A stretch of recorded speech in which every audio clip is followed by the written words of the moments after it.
Hello friend, રીપી e learning હબમાં આપનું ફરીથી હાર્દિક સ્વાગત છે. આજે આપણે જોઈશું આલ્કીનના ભૌતિક અને રાસાયણિક ગુણધર્મ. તો સ્ટાર્ટ કરીએ ભૌતિક ગુણધર્મ. તો ચાલો મિત્રો, ભૌતિક ગુણધર્મ. ભૌતિક ગુણધર્મમાં ભૌતિક સ્થિતિની વાત કરીએ તો પ્રથમ 3 સભ્ય એ વાયુ, પછીના 14 બરાબર, પછીના 14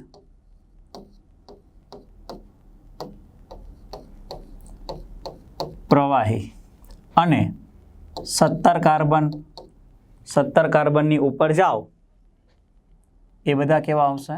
ઘન. ઓકે, પ્રથમ 3 સભ્ય વાયુ છે, પછીના 14 4 5 6 એવી રીતે, પછીના 14 એ પ્રવાહી છે અને 17 કાર્બનથી તેથી વધારે જાઓ તો એ સોલિડ સ્ટેટમાં જોવા મળે છે. બધા જ રંગવિહીન છે, કોઈને રંગ નથી, વાસ પણ નથી સિવાય એક ઇથિન. એક ઇથિન જ એક એવો છે કે જેને વાસ આવે છે, મીઠી વાસ. ઓકે, ચાલો ઉત્કલન બિંદુ જોઈએ, ગલન બિંદુ જોઈએ કે ઘનતા જોઈએ? ઉત્કલન બિંદુ, ગલન બિંદુ અને ઘનતા. ઉત્કલન બિંદુ, ગલન બિંદુ અને ઘનતા. અણુભાર વધે એની સાથે વધે, અણુભારના વધારાથી વધે તો ગલન બિંદુ, ઉત્કલન બિંદુ અને વિશિષ્ટ ઘનતા વધવાની છે. પણ શાખા વધે તો ઉત્કલન બિંદુ ઘટે.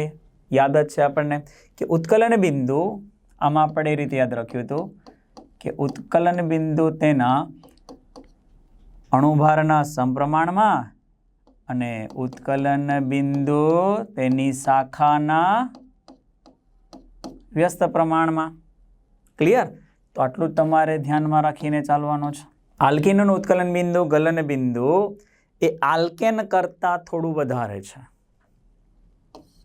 કેમ? તો એનું કારણ ધ્રુવીય એ પાયબંધની હાજરીને કારણે. આલ્કેનમાં પાયબંધ નથી, એમાં ખાલી સિગ્મા અને આલ્કીન જે છે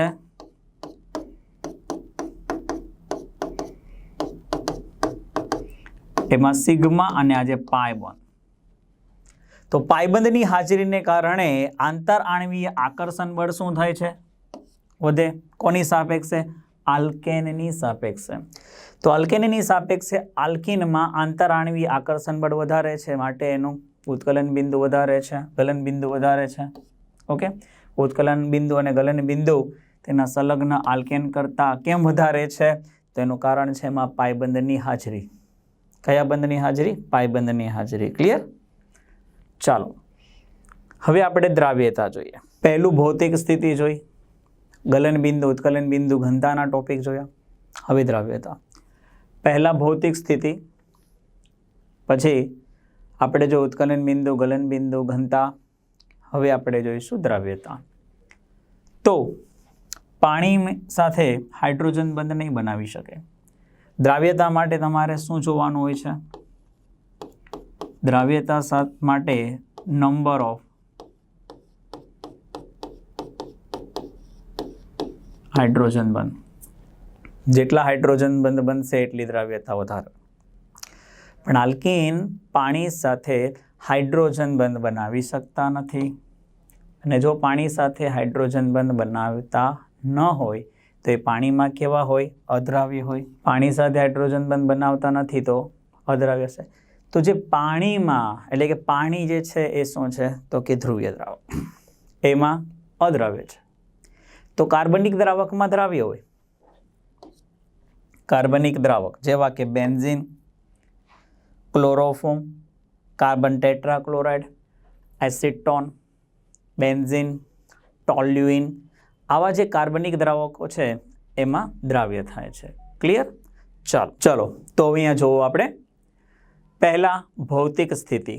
હા, રંગ ને વાસ ને બધું આપણે લઈ લીધું. ગલન બિંદુ, ઉત્કલન બિંદુ, ઘનતાવાળા ટોપિક લીધા. ત્યારબાદ દ્રાવ્યતા લઈ લીધું. આ હતા એના ભૌતિક ગુણધર્મ. હવે જોઈશું નેક્સ્ટ રાસાયણિક ગુણધર્મ. ચલો રાસાયણિક ગુણધર્મ જોઈએ તો આલ્કેનના આપણે રાસાયણિક ગુણધર્મ આના પહેલાં જોયા. આલ્કેન છે, બંનેની સરખામણી કરો કે આલ્કેન વધારે રિએક્ટિવ છે કે આલ્કીન. તો કે આલ્કીન એ આલ્કેન કરતાં વધુ એક્ટિવ છે. કેમ? તેનું કારણ જોઈએ. દ્વિબંધ પાઈ ઇલેક્ટ્રોન કાર્બન કેન્દ્રથી દૂર હોય અને તમને ખ્યાલ છે કે જ્યારે બે બંધ બનતો હોય છે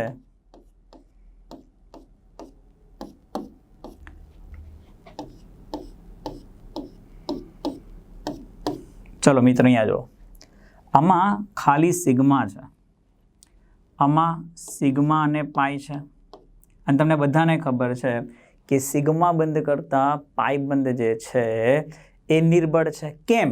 એ આપણે ભણાવી દીધું છે.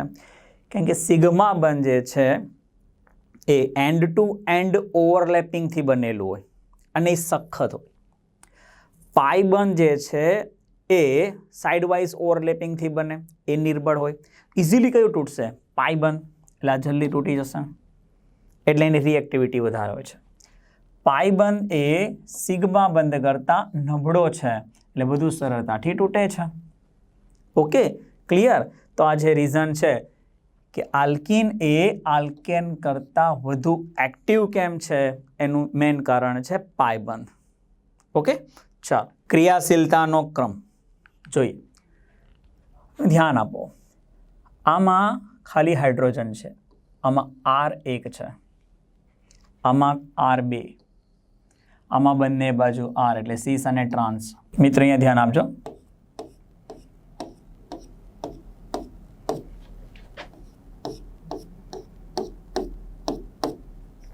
ચાલો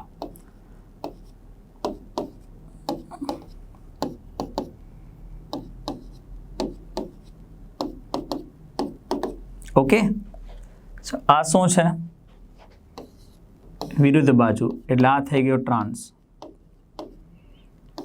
સેમ સાઈડ એટલે આને કહીશું સિસ. ટ્રાન્સ અને સિસ એના માટે અહીંયા R3, અહીંયા R4. અર્થાત જેમ આલ્કાઇલ સમૂહ વધતો જાય છે, R સમૂહ વધતો જાય છે, અહીંયા R નથી, R વધતો જાય છે, એમ એની ક્રિયાશીલતા ઘટતી જાય છે. કેમ? સમૂહ મોટો, અવકાશીય અવરોધ વધારે. શું વધારે? અવકાશીય અવરોધ વધે છે. એટલે તમારે એટલું યાદ રાખવાનું છે કે R જેટલા વધતા જશે એમ એની ક્રિયાશીલતા ઘટતી જશે. બીજું, અહીંયા ટ્રાન્સ અને સિસ, આ બેમાં સૌથી વધારે જે સ્ટેબલ છે એ સ્થાયી કોણ? તો સ્થાયી આવશે ટ્રાન્સ. સ્થિરતાની વાત છે અને તમને ખબર છે કે આમાં ટ્રાન્સ એ વધારે સ્થિર છે. સ્થિરતા અને ક્રિયાશીલતા એકબીજાના વ્યસ્ત હોય, તો સ્થિરતાનો ક્રમ જો આવી રીતે હોય તો ક્રિયાશીલતા જે છે એનો ક્રમ ઉલટો હશે. હા કે ના? ક્લિયર? સ્થિરતા અને ક્રિયાશીલતા એકબીજાના વ્યસ્તમાં હોય છે.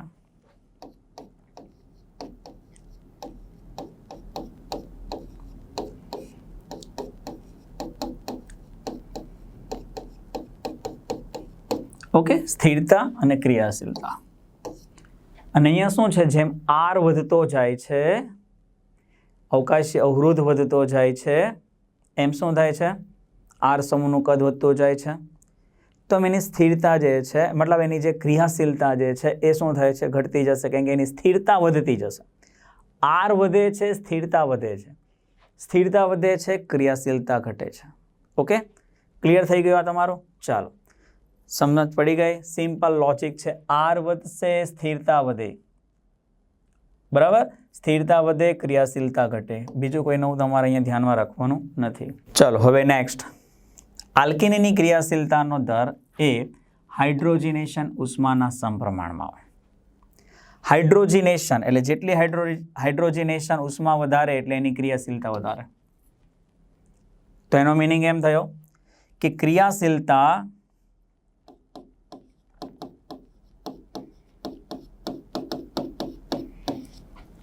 શું? તો કે એની હાઇડ્રોજનેશન ઉષ્મા. કેવી ઉષ્મા? હાઇડ્રોજનેશન ઉષ્મા. ક્રિયાશીલતા ઇઝ પ્રોપોર્શનલ ટુ હાઇડ્રોજિનેશન ઉષ્મા એના સમપ્રમાણમાં હોય છે.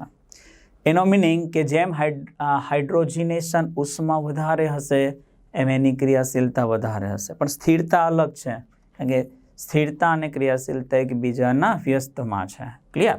ચાલો, આલ્કેન એની સ્થિરતા મેં હમણાં તમને કીધું 3 બાબત. અવકાશી અવરોધ, એને આપણે ઇંગ્લિશમાં કહીશું સ્ટેરિક હિન્ડ્રલ્સ.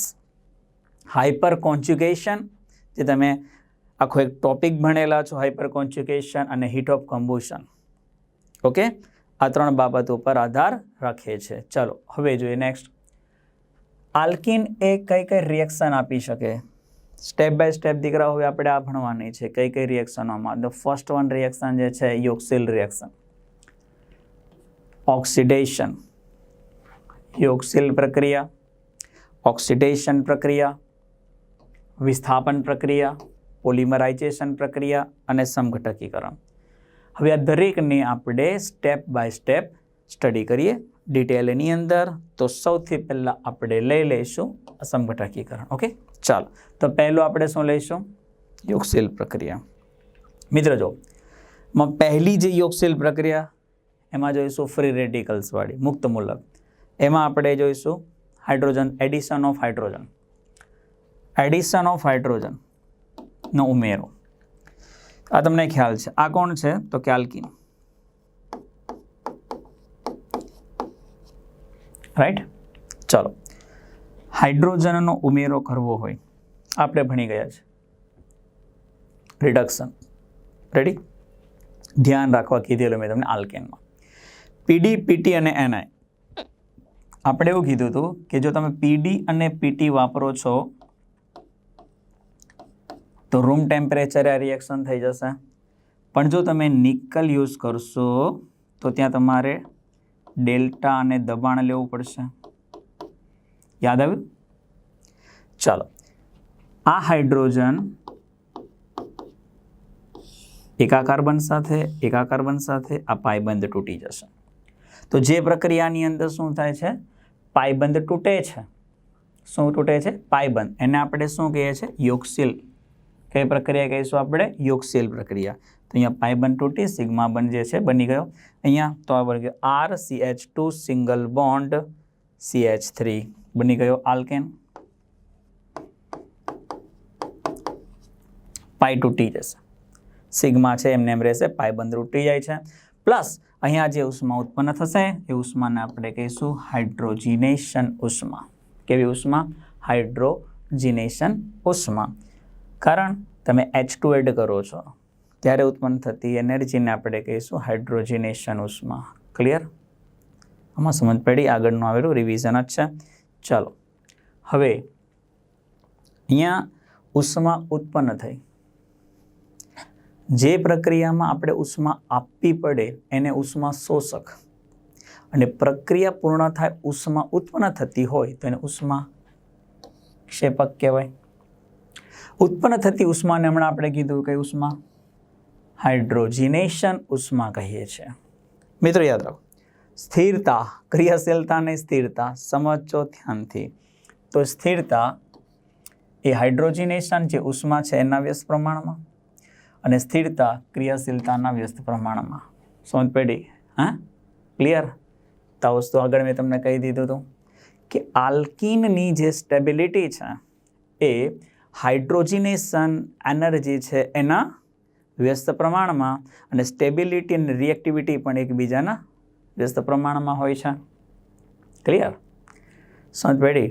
ચાલો, એવું કેમ?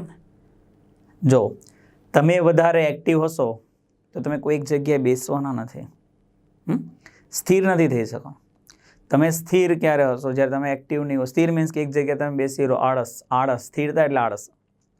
ચલો, આપણામાં સ્થિરતા એટલે આળસ. જો તો આપણામાં સ્થિરતા છે મીન્સ આળસ છે, તો આપણે કોઈ કામ કરવાના જ નથી. તો એનો મિનિંગ શું થયો? બંને એકબીજાના. જેટલી આળસ વધારે એટલી કામ કરવાની વૃત્તિ ઓછી, અને જેટલી આળસ ઓછી એટલે કામ કરવાની વૃત્તિ વધારે. તો સિમ્પલ એ તો વસ્તુ છે અહીંયા. ક્લિયર? ચાલો, આજે હમણાં નિકલ ઉદ્દીપક વાળી એક વસ્તુ વિચારો કે ભાઈ આપણે સંતૃપ્ત ચરબી એટલે ઘી, વનસ્પતિ ઘી ડાલડા ઘી જેને આપણે કહીએ, એ શેમાંથી બને? તો વનસ્પતિ તેલ. અને વનસ્પતિ તેલ એ શું છે? તો વનસ્પતિ તેલ જે છે એ ઉચ્ચ જે ફેટી એસિડ જે છે એ અસંતૃપ્ત હોય એમાં. તો અસંતૃપ્તમાંથી સંતૃપ્ત તે તો આપણે કર્યું H2 સાથેની રિએક્શન. ખ્યાલ આવ્યો? તો આ પદ્ધતિથી આપણે વનસ્પતિ તેલમાંથી વનસ્પતિ ઘી બનાવી શકીએ છીએ. વનસ્પતિ તેલમાંથી વનસ્પતિ ઘી. ક્લિયર? ચાલો, હવે બીજી રિએક્શન, ઇલેક્ટ્રોન અનુરાગી યોગશીલ પ્રક્રિયા. કેવી? ઇલેક્ટ્રોન અનુરાગી યોગશીલ પ્રક્રિયામાં હેલોજનનો ઉમેરો. તો એમાં આપણે એડ કરીએ. ચલો, આ શું છે? તો કે આલ્કીન. આલ્કીનમાં શું લેવામાં આવે? ઇથિન. રાઈટ? ચાલો, એનું Br2. હેલોજિનેશનમાં મોસ્ટ ઓફ આપણે Cl2 અને Br2 યુઝ કરીએ છીએ. Cl2 અને Br2. ક્લિયર? ચાલો, હવે બ્રોમિન. Br2 CCl4 ઉદ્દીપકની હાજરીમાં રિએક્શન કરાવીશું, કારણ કે આપણે કામ કરવાનો છે ઇલેક્ટ્રોન અનુરાગી. સૂર્યપ્રકાશ હશે ફ્રી રેડિકલ્સ વાળું થઈ જશે. હા, એટલે એ નથી કરવાનું. એટલે ધ્યાન રાખવાનું CCl4 વાળું. આ ધ્યાન રાખજો, ઇલેક્ટ્રોન અનુરાગી CCl4. ત્યારે બ્રોમિન છે, જનરલી ડાયરેક્ટ આપણે એમ બતાવી દઈએ, આ તૂટી ગયો, પાયબંધ તૂટી ગયો. પાયબંધ તૂટે એને આપણે શું કહે? યોગશીલ રિએક્શન.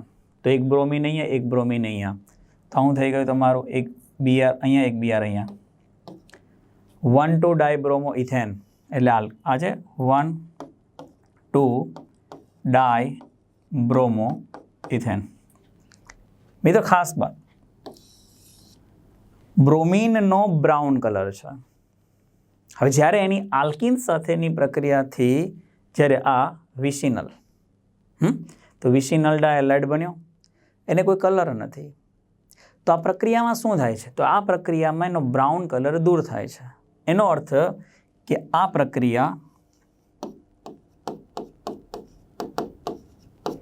એ અસંતૃપ્તતાની પરખ માટે વપરાય.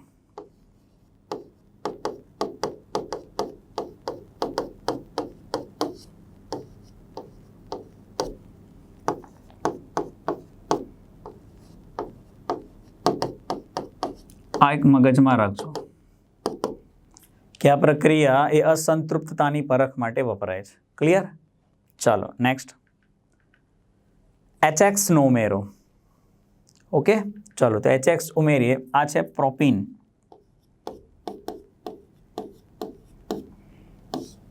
HBr. એમાં જો આપણે પેરોક્સાઇડ ન લઈએ તો અહીંયા રૂલ્સ આવશે માર્કોનિકોફ રૂલ્સ, MR રૂલ્સ. માર્કોનિકોફના નિયમ મુજબ Br માઇનસ H પ્લસ, તો વિદ્યુત ઋણ જે છે Br માઇનસ એ કોની સાથે? તો કે ઓછા હાઇડ્રોજન ધરાવતા ઇથિલિનિક કાર્બન સાથે જોડાય. ઓછા હાઇડ્રોજન ધરાવતા ઇથિલિનિક કાર્બન સાથે જોડાય. એ કયો રૂલ્સ? માર્કોનિકોફ રૂલ્સ. કયો રૂલ્સ આવશે? માર્કોનિકોફ. તો Br વચ્ચે જશે અને H અહીંયા જશે, તો બની ગયું 2 બ્રોમોપ્રોપેન. કોના નિયમ મુજબ? માર્કોનિકોફ રૂલ્સ. એ શું છે કે જ્યારે અસમિત આલ્કીનની અસમ પ્રક્રિયક સાથે પ્રક્રિયા કરવામાં આવે ત્યારે તેનો વિદ્યુત ઋણ ઘટક, તો વિદ્યુત ઋણ ઘટક Br માઇનસ એ ઓછા હાઇડ્રોજન ધરાવતા ઇથિલિનિક કાર્બન સાથે અટેચ થાય. એ થઈ ગયું. પણ ક્યારે? પેરોક્સાઇડ ન લઈએ ત્યારે. પણ HBrમાં જ્યારે આપણે પેરોક્સાઇડ વાપરીએ છીએ H2O2 અથવા કોઈ બી પેરોક્સાઇડ તમે અહીંયા યુઝ કરી શકો છો, ત્યારે શું થશે? ત્યારે એન્ટી માર્કોનિકોફ. એટલે જે કામ અહીંયા કર્યું એનાથી ઊંધું કરો. તમે શું કર્યું? તો કે વચ્ચે જે છે ને એના કાર્બનને Br આપ્યો ને, હવે એને નહીં આપો, છેલ્લે છે એને આપી દો અને વચ્ચે H આપી દો, તો આવશે 1 બ્રોમોપ્રોપેન. ક્લિયર? માર્કોનિકોફ એન્ટી માર્કોનિકોફ. આને પેરોક્સાઇડ અસર પણ કહે છે. Kharasch effect, peroxide effect, anti માર્કોનિકોફનો રૂલ્સ પણ કહી શકાય છે. મિત્રો ધ્યાન રાખજો અહીંયા. અને બીજી ખાસ નોંધ કે પેરોક્સાઇડ જે છે આ ઇફેક્ટ માત્ર HBr સાથે હોય છે. અહીંયા નોંધનીય બાબત એ છે કે HCl કે HI સાથે એન્ટી માર્કોનિયમ આવશે નહીં. રીઝન કેમ આવું છે તો કે HCl એ HBr કરતાં નાનો, તો આ બંધ જે છે એ તોડવો મુશ્કેલ. મતલબ પેરોક્સાઇડ જે છે એ HCl ને મુક્ત કરી શકશે નહીં, ફ્રી રેડિકલ્સ એના બની શકશે નહીં. એટલે આ તો નહીં જ આવે. તો તમે એમ કહેશો તો HI તો ઇઝીલી તૂટે છે ને? નો ડાઉટ, HI તૂટે ત્યારે જે આયોડિનનો જે ફ્રી રેડિકલ્સ બને એ બીજા આયોડિનના ફ્રી રેડિકલ્સ સાથે I2 ફોર્મેશન કરે છે. એકચ્યુઅલી એને કરવાનું શું હતું? ડબલ બોન્ડ પર એટેક કરવાને બદલે ડાયરેક્ટ સીધું પોતાની સાથે રિએક્શન કરે છે. માટે આ નહીં આવે. એટલા માટે એ ધ્યાન રાખજો કે પેરોક્સાઇડ ઇફેક્ટ એ માત્ર HBr સાથે થશે, HCl કે HI સાથે થશે નહીં. ક્લિયર? સમજ પડી? ચાલો હવે અહીંયા ધ્યાન આપો. આ માર્કોનિકોફ અને એન્ટી માર્કોનિકોફ. માર્કોનિકોફ ફરીથી એકવાર કે માર્કોનિકોફે શું કીધું છે? જ્યારે અસમિત આલ્કીનની અસમ પ્રક્રિયક સાથે યોગશીલ પ્રક્રિયા આપણે કરીએ છીએ ત્યારે તેનો ઋણ ઘટક. તો આ ઋણ ઘટક જે છે વધુ વિદ્યુત ઋણ એ ઓછા હાઇડ્રોજન ધરાવતા ઇથિલિનિક કાર્બન સાથે જોડાય છે. એની મુખ્ય નિપજ હોય છે. અહીંથી ઉલટું કરો તો એન્ટી માર્કોનિકોફ પણ પેરોક્સાઇડની હાજરીમાં માત્ર ને માત્ર HBr લેવાનો છે, તમારે HCl કે HI લેવાના નથી. ક્લિયર? ચલો HOCl નો ઉમેરો. મિત્ર આ જો HOCl, તો અહીંયા આપણે જોઈશું OH માઇનસ અને Cl પ્લસ. ચલો માર્કોનિકોફનો રૂલ્સ લગાવો દીકરાઓ. Cl2 અને H2 ઉદ્દીપકની હાજરીમાં માર્કોનિકોફનો રૂલ્સ લાગશે તો આમાં આ અસમિત આલ્કીન ઋણ HO માઇનસ ઓછા હાઇડ્રોજન ધરાવતો ઇથિલિનિક કાર્બન, તો OH વચ્ચે જવો જોઈએ અને Cl અહીંયા આવવો જોઈએ. OH વચ્ચે Cl સાઈડમાં, તો શું બની ગયું? અહીંયા જુઓ 1 chloropropan-2-ol. ક્લિયર? સિમ્પલ. રૂલ્સ કયો? માર્કોનિકોફ. બરાબર? માર્કોનિકોફ હોય તો તમને ખ્યાલ આવી ગયો હશે. ક્લિયર થઈ ગયું? તમારે શું જોવાનું છે? ઋણ ઘટક ઓછા હાઇડ્રોજન ધરાવતા ઇથિલિનિક કાર્બન સાથે જોડી દેવાનું. બીજું હોય એના બાજુના કાર્બન સાથે જોડી દઈએ છીએ. ઓકે, પણ ઇથિલિનિક આ સાઈડ જોવાની છે. H2SO4 નો ઉમેરો. ચલો એમાં છે H2SO4 એટલે HSO4 માઇનસ, તો આ માઇનસ આ પ્લસ. સેમ એ જ વસ્તુ માર્કોનિકોફનો રૂલ્સ. આ ક્યાં જશે? વચ્ચે આ સાઈડમાં. રેડી? આ થઈ ગયું. અહીંયા શું આવશે? H.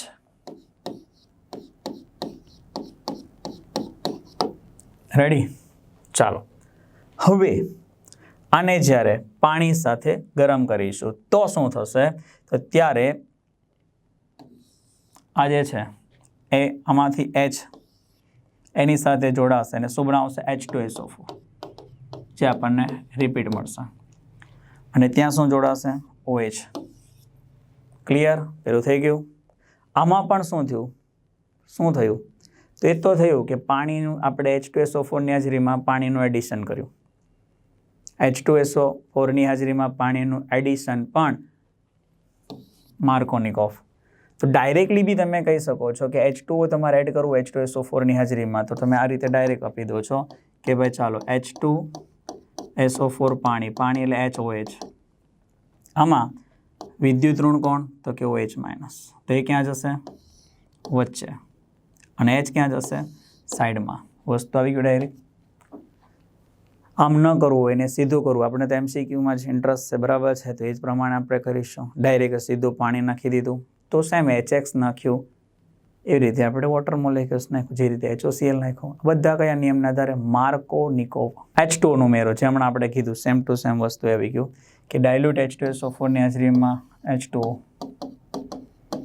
ત્યાં કોન્સન્ટ્રેટ હતું, એટલે મેં તમને પેલો સ્ટેપ બતાવ્યું હતું. ચાલો બોલો, OH ક્યાં? અહીંયા. H ક્યાં? અહીંયા. ડબલ બોન્ડ તૂટી જશે. આન્સર આવી ગયો. સેમ જ વસ્તુ છે, કોઈ ચેન્જ નથી. જોઈ લીધું?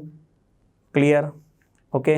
ધ મોસ્ટ ઇમ્પોર્ટન્ટ એક નેમ રિએક્શન છે ઓક્સીમર્ક્યુરેશન ડીમર્ક્યુરેશન. તો એ આપણે ખાસ જોઈએ. જો આમાં એક આલ્કીન છે,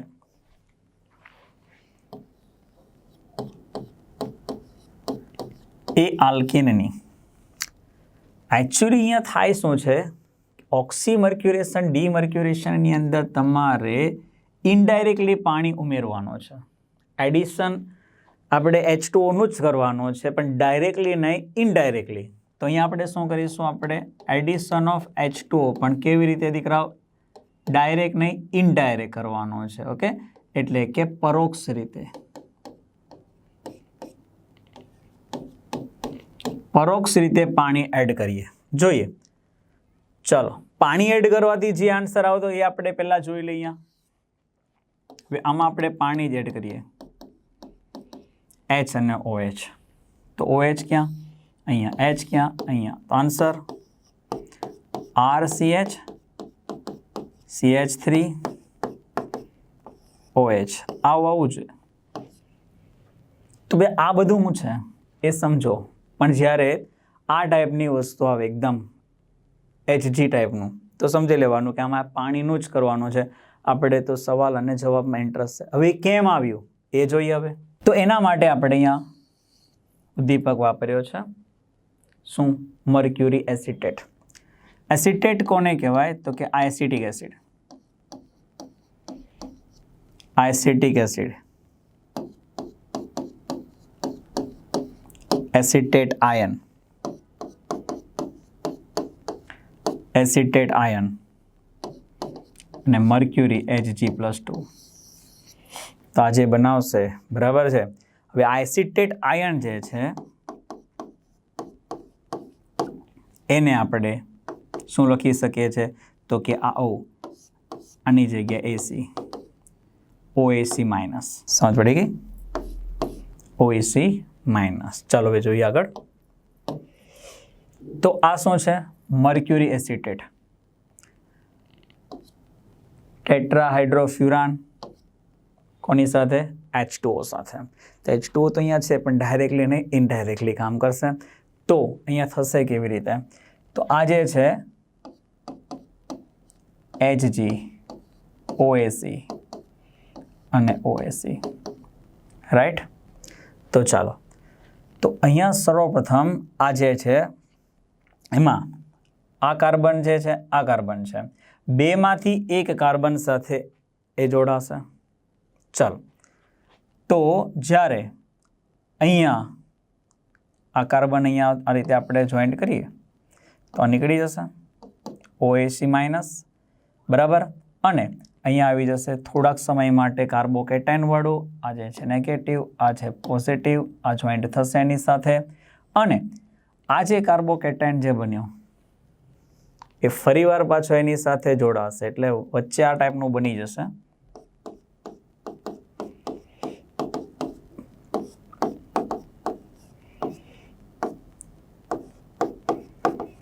આ તો છે જ, પણ આની આપણે ડીપમાં ઉતરવાની કોઈ જરૂર નથી, બરાબર છે. હવે જે આપણે આ વોટર મોલેક્યુલ્સની જે વાત કરી છે, બરાબર, એમાં શું થશે? તો કે વોટર મોલેક્યુલ્સમાં OH2 એ પેલો જે આ કેટાયન છે આને અહીંયા એટેક કરશે, આ એટેક આ કરશે, એટલે આ પાછું નીકળી જશે સાઈડમાં. તો OH માઇનસ વોટર મોલેક્યુલ્સથી આવશે, એટલે આ બનશે કેવી રીતે? તો કે RCH CH2, આ તો છે જ HgOAC, અહીંયા આવી જશે OH2 પ્લસ, ફરી પાછો આમાંથી H જે OS માઇનસ છે, બરાબર, એ શું કરશે? પ્રોટોન સ્વીકારી લેશે, તો એ નીકળી જશે અને OH આવી જશે અહીંયા ફાઇનલી. પણ ધીમે ધીમે આ જે છે એમાં આપણે ન ઉતરવું હોય તો હું તમને ડાયરેક્ટ બીજી વસ્તુ કહી દઉં છું જો તો ઓક્સીમર્ક્યુરેશન ડીમર્ક્યુરેશનની અંદર આપણે કર્યું શું તો કે પહેલા આ જે બે ભાગ પાડ્યા હતા કયા હતા HG OAC OAC રેડી તેમાંથી આપણે લગાવ્યું કોણ તો HgOAC અને અહીંયા હું લાગી ગયેલો OH જે મેં હમણાં તમને બતાવ્યું તે પ્રમાણે હવે આને દૂર કરવા માટે હાઇડ્રાઇડ આયનની જરૂર પડે કોની જરૂર પડે હાઇડ્રાઇડ આયન તો હાઇડ્રાઇડ આયન તેની સાથે જોડાશે પેલો આખો ભાગ નીકળી જશે એટલે આ બની જશે મિકેનિઝમ વાઇઝ સમજાયું પણ તમારે હજી એમાં સમજવું ન હોય ડીપમાં ન ઉતરવું હોય તો મેં તમને કીધું એ પ્રમાણે શું કરવાનું છે અહીંયા OH અને અહીંયા હું આવશે HgOAC OH HgOAC રિડક્શન કરશો HgOAC નીકળી જશે અને હાઇડ્રાઇડ આયન જોઈન્ટ થઈ જશે ખેલ ખતમ ક્લિયર પણ શોર્ટકટની વાત છે કે જ્યારે ઓક્સીમર્ક્યુરેશન ડીમર્ક્યુરેશન આવે છે ત્યારે આપણે શું કરીએ છીએ ત્યારે પરોક્ષ રીતે ઇનડાયરેક્ટલી તમારે પાણી જ એડ કરવાનું છે એ પણ માર્કોનિકોફના રૂલ્સ મુજબ આ બધું વસ્તુ તમારા મગજમાંથી નીકળી જાય તમને ખાલી આટલું જોવા મળે HgOAC2 એટલે સમજી લેવાનું ઓક્સીમર્ક્યુરેશન ડીમર્ક્યુરેશન ઇટ મીન્સ શું તો ઇટ મીન્સ એ જ વસ્તુ કે પાણી એડ કરો પણ કઈ રીતે ડાયરેક્ટલી નહીં ઇનડાયરેક્ટલી રીતે ડાયલ્સ આલ્ડર રિએક્શન આ બી બહુ મસ્ત વસ્તુ છે જો આ ડાઇન છે બરાબર એની આ ડબલ બોન્ડ સાથે રિએક્શન થાય છે તો સિમ્પલ થશે શું જો આ ડબલ બોન્ડ અહીંયા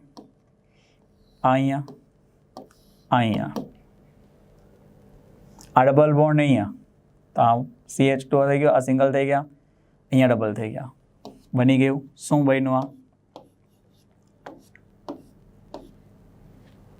આને કહેવાય ડાયલ્સ આલ્ડર રિએક્શન ક્લિયર